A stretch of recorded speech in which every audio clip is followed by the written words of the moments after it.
Hello everyone! Welcome back po sa aking vlog.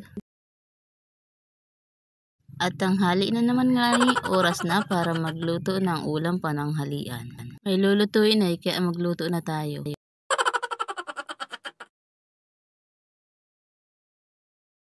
Painit lang po ako ng kawali at naglagay na rin po ako ng kaunting mantika at sinalang ko na po ang luya.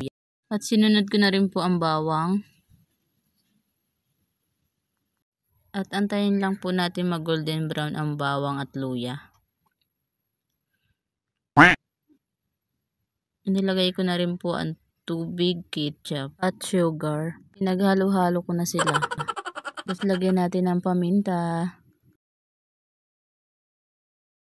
At haluin lang natin siya ng haluin hanggang makuha natin yung gusto natin. Ay, iba yun.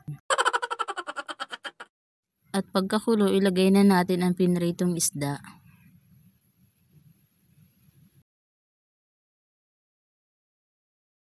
Sweet and sour nga pala ang lulutuin ko ngayon.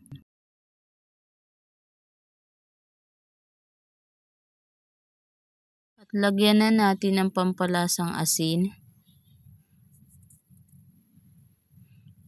magic sarap, sibuyas,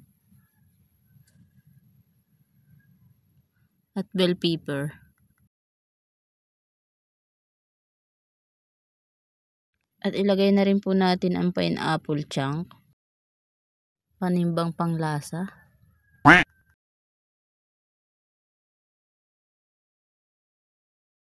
At nilagyan ko nga rin pala siya ng siling haba para may konting anghang.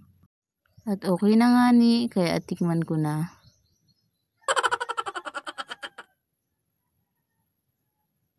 Okay na to? Kain na tayo.